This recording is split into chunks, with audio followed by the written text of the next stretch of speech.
Hello guys 2026 ഞാൻ എടുത്ത decision ആയിരുന്നു കൺസിസ്റ്റന്റ് ആയിട്ട് വീഡിയോസ് അപ്ലോഡ് ചെയ്തുകൊണ്ട് പോയിക്കൊണ്ടിരിക്കുക എന്നുള്ളത്. ജനുവരി 12 ഞാൻ വീഡിയോസ് ഇടുന്നത് എഗെയിൻ റീസ്റ്റാർട്ട് ചെയ്തത്. ആൻഡ് ഇന്നേ വരെ അതിന് യാതൊരു മുടക്കവും വരാണ്ട് കൊണ്ടുപോകുന്നതിൽ എനിക്ക് സോ പ്രൗഡ് ഫീൽ ഉണ്ട്. എന്നോട് തന്നെ ഒരു പ്രൗഡ് ഫീൽ ഉണ്ട്. കാരണം ഞാൻ ഇങ്ങനെ മടി പിടിച്ചിരിക്കുന്ന ഒരാളായിരുന്നു. ഞാനിങ്ങനെ എഫേർട്ട് എടുത്ത് വീഡിയോസ് ഇങ്ങനെ എടുത്ത് ഷെഡ്യൂൾ ചെയ്ത് വെച്ച് അപ്ലോഡ് ചെയ്ത് എഫേർട്ട് എഡിറ്റ് ചെയ്തൊക്കെ അപ്ലോഡ് ചെയ്യുമ്പോൾ എനിക്ക് തന്നെ ഒരു പ്രൗഡ് ഫീൽ ഉണ്ട്. അതിൻ്റെ ഒപ്പം തന്നെ അവിടെ നിന്ന് ഞാൻ കുറച്ച് കിംവദന്തി കേട്ടു. ലൈക്ക് എൻ്റെ വീഡിയോസ് ഒക്കെ ഇട്ടിട്ട് എന്താ പ്രയോജനം, ആർക്കാ പ്രയോജനം, എന്ത് കാര്യത്തിനിടണേ എന്നുള്ള രീതിയിലൊരു കിംവദന്തി ഞാൻ കേട്ടു.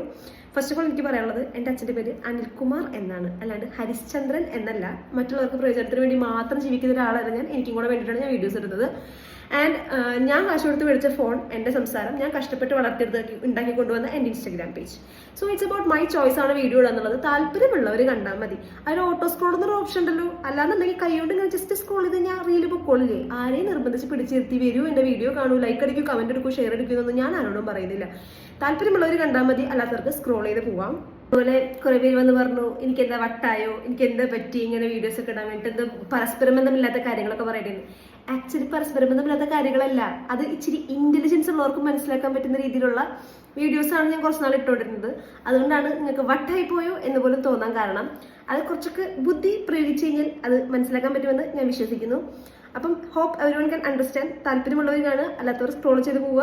പിന്നെ നിങ്ങളുടെ ഒപ്പീനിയൻസ് പോസിറ്റീവ് ആയിക്കോട്ടെ നെഗറ്റീവ് ആയിക്കോട്ടെ എന്താണെങ്കിലും you can directly come to me. എൻ്റെ അടുത്ത് സജഷൻസ് പറയാം. എൻ്റെ ഭാഗത്തുനിന്ന് തിരുത്താൻ പറ്റുന്ന സജഷൻസ് ആണെങ്കിൽ ഞാൻ തിരുത്താം. അപ്പം അത്രയ്ക്കുള്ളൂ. ബൈ.